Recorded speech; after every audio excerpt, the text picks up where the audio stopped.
नमस्कार दोस्तों। इमली के आज के एपिसोड में मालिनी इमली के पास आती है तो इमली कहती है, दीदी आपको इतनी चोटें लगी है, आप क्यों आई हमारे पास। मालिनी कहती है, मुझे भी तो चोट ही लगी थी, तुम क्यों आई थी मुझे बचाने के लिए। इमली कहती है, दीदी आपका बचना जरूरी था, हम तो ऐसे ही। मालिनी कहती है, ये क्या कह रही हो इमली, हम सब तुम्हारे ही तो हैं, और अगर तुम्हें कुछ हो जाता तो तुम्हारी अम्मा को हम क्या जवाब देते, उन्होंने आदित्य के भरोसे ही तो तुम्हें यहाँ भेजा है। मालिनी कहती है, आइंदा से कभी इस तरह की बातें मत करना, हम सब तुमसे बहुत प्यार करते हैं और मेरी तो तुम छोटी बहन हो। इमली हंसने लगती है, कहती है, सबसे प्यारी तो हमारी मालिनी दीदी है। फिर वो देव और दादी से कहती है, आप लोग क्यों रो रहे हैं, हम आपकी बेटी को बचा के ले आए ना। देव मन में सोचते हैं कि मेरी दोनों बेटियां सुरक्षित हैं। ताऊ जी और अपर्णा इमली को डांटते हैं, कहते हैं, वहां पर इतने लोग थे, रेस्क्यू टीम थी मालिनी को बचाने के लिए, तुझे क्या जरूरत थी वहां घुसने की। इमली कहती है, वो लोग कैसे बचाते हमारी दीदी को, जरा सी धूल उड़ी नहीं कि सब तितर बितर हो गए थे, हम बचा के लाए क्योंकि हम रोज दूध पीते हैं, मालिनी दीदी को भी कल से पिलाएंगे। जरा सी भी ताकत नहीं थी इनमें, एक टहनी नहीं उठा पा रही थी। मालिनी कहती है, वो टहनी नहीं आधा पेड़ था, और मैंने भी तो ताकत लगाई थी ना पेड़ को हटाने में। रूपाली कहती है, इमली तुझे उस दूत ने नहीं मेरे भाई ने बचाया है, हम सब ने टीवी में देखा था आदि भाई किस तरह हीरो की तरह तुझे गोद में उठाकर वहां से बचा के लाए। ये बात सुनकर मालिनी को याद आता है कि आदित्य ने उन्हें नहीं देखा था और इमली को बचाकर ले गए थे वहां से। देव और दादी कमरे में आते हैं तो देखते हैं कि अनु मालिनी का सारा सामान पैक कर रही है। देव पूछते, ये क्या कर रही हो। अनु कहती है, अब मेरी बेटी यहाँ नहीं रहेगी, इन लोगों को मेरी बेटी से ज्यादा उस नौकरानी की फिक्र है। देव कहते हैं, उस लड़की ने तो तुम्हारी बेटी की जान बचा के अपनी क्लास दिखाई है और तुम उसका एहसान ना मानकर अपनी क्लास दिखा रही हो, अब और कोई तमाशा मत खड़ा करो। अनु कहती है, अगर अपनी बेटी की फिक्र करना तमाशा करना है तो यही सही। जहाँ तक मालिनी के ससुराल वालों का सवाल है, उन लोगों को मेरी बेटी की कोई फिक्र नहीं है, सिर्फ उस नौकरानी की फिक्र है।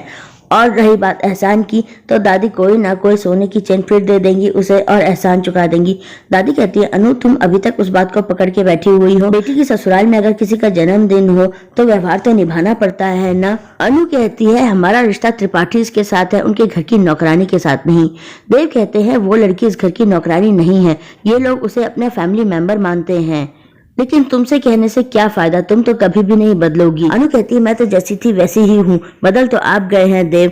तभी मालिनी वहाँ आ जाती है। अनु उससे कहती है, बेटे मैंने तुम्हारा सामान रख लिया है, तुम मेरे साथ चलो, अपने घर में चलकर रहो।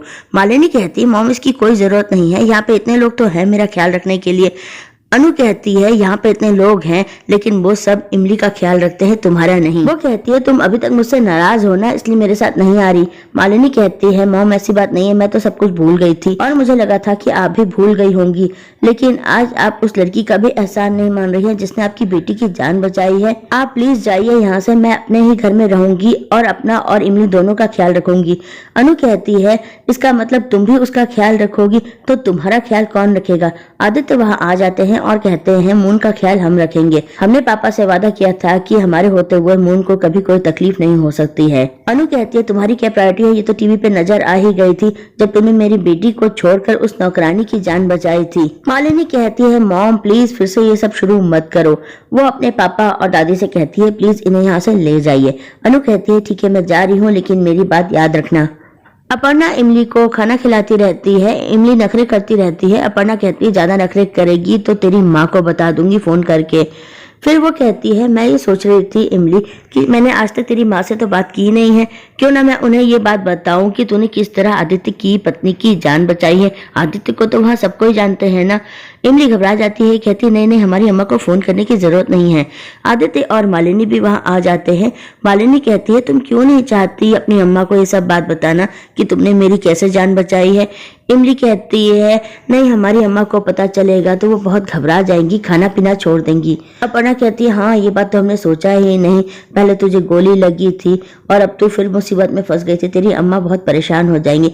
ठीक है मैं उन्हें नहीं बताऊंगी, लेकिन दोबारा कभी तूने इस तरह अपनी जान जोखिम में डाली तो मैं जरूर तेरी अम्मा को फोन करके सब कुछ बता दूंगी। मालिनी कहती है इमली हम तुम्हें कुछ देने आए हैं। वो कहती है मैंने तुम्हारे लिए सारे बड़े कॉलेजेस के फॉर्म मंगा लिए हैं, अब तुम आराम से बैठ के ये सारे फॉर्म भरो। इमली बहुत खुश हो जाती है, कहती है दीदी हमारा बचपन का देखा सपना पूरा होने जा रहे हैं, हम बहुत मेहनत करेंगे, बहुत अच्छे से पढ़ाई करके एंट्रेंस देंगे और देखना सब लोग कहेंगे अरे वाह इमली को तो सब कुछ आता है, आपको हम पर जरूर बहुत गर्व होगा।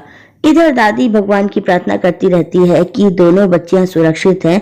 देव भी वहां आ जाते हैं, बताते हैं कि मालू से बात हो गई है, उसका दर्द अब थोड़ा कम हो गया है। दादी कहती है तू भी आकर भगवान को धन्यवाद दे। देव कहते हैं समझ में नहीं आ रहा है कि भगवान से मैं क्या कहूँ, दोनों बेटियों के ठीक होने के लिए धन्यवाद करूँ या भगवान से नाराजगी दिखाऊं कि मेरी दोनों बेटियों को अपने रिश्ते के बारे में पता ही नहीं है। दादी कहती है तुझे तो भगवान का धन्यवाद कहना चाहिए कि दोनों बेटियां अपने रिश्ते से अनजान होकर भी बहन होने का फर्ज निभा रही हैं और दोनों एक साथ एक छत के नीचे इतने प्यार से रह रही हैं। ये भगवान की ही तो कृपा है। देव उनकी बात मान जाते हैं और आकर भगवान के आगे हाथ जोड़ लेते हैं। इधर घर पर आदित्य हल्दी वाला दूध बनाते रहते हैं। सुंदर से कहते हैं ये इमली को जाकर दे आओ। उसके बाद वो कहते हैं मालिनी के लिए तुमने सारी तैयारी कर दी कि नहीं। सुंदर कहता है सारी चीजें रेडी हैं। आदित्य कमरे में आते हैं, मालिनी बैठी रहती है। आदित्य कहते हैं ये लो तुम्हारे लिए हल्दी वाला दूध और साथ में पॉपकॉर्न। वो प्रोजेक्टर पर मालिनी के लिए मूवी भी प्ले कर देते हैं। मालिनी बहुत खुश होती है। वो कहते हैं आज सुबह आप मूवी देखना चाहती थी लेकिन हमने आपको जबरदस्ती भेज दिया, अगर आपको कुछ हो जाता तो हम खुद को कभी माफ नहीं कर पाते। मालिनी कहती है आप बहुत डर गए थे ना आदित्य। आदित्य कहते हैं हम डर नहीं, हम मर गए थे, हमें लगा था कि हमने आपको हमेशा के लिए खो दिया है, आज हमने आपको जबरदस्ती भेजा था, आगे से हम कभी ऐसा नहीं करेंगे, हम दोनों के बीच में कभी दूरी नहीं आने देंगे। ये कहकर वो मालिनी को गले लगाते हैं और रोमांटिक होने लगते हैं।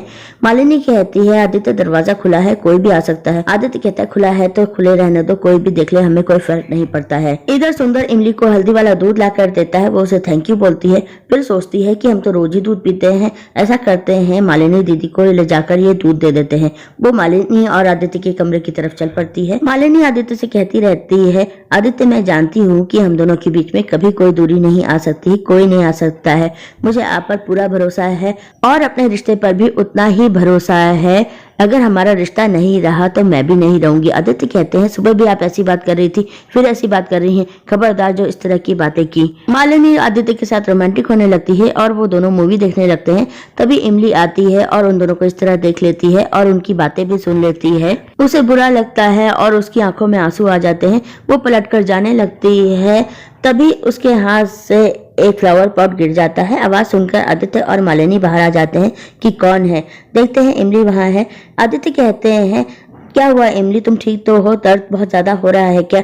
इमली थोड़ा ऑकवर्ड होती रहती है। वो कहती है नहीं हम ये दूध मालिनी दीदी के लिए लेकर आए थे। आदित्य कहते हैं ये दूध तो हमने ही बनाया था, तुम्हारे और मालिनी दोनों के लिए। इमली खुश हो जाती है कि आदित्य ने उसके लिए दूध बनाया है।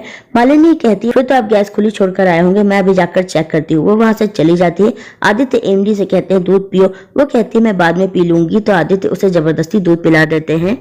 इमली वहां से चली जाती है। आदित्य सोचते हैं कहीं ऐसा तो नहीं कि इमली ने हमें और मून को एक साथ इस तरह देखा इसलिए वो इतनी ऑकवर्ड हो रही है। फिर वो सोचते नहीं ऐसा नहीं हो सकता। तो दोस्तों आज के एपिसोड में इतना ही। अगले हफ्ते हम देखेंगे कि इमली जाने क्या सोचकर हाथ में चाकू लिए रहेगी और कमरा बंद करेगी। आदित्य आके दरवाजा ठकठकाएंगे, इमली दरवाजा खोलो। इमली दरवाजा खोलेगी और आदित्य को देख के खुश हो जाएगी।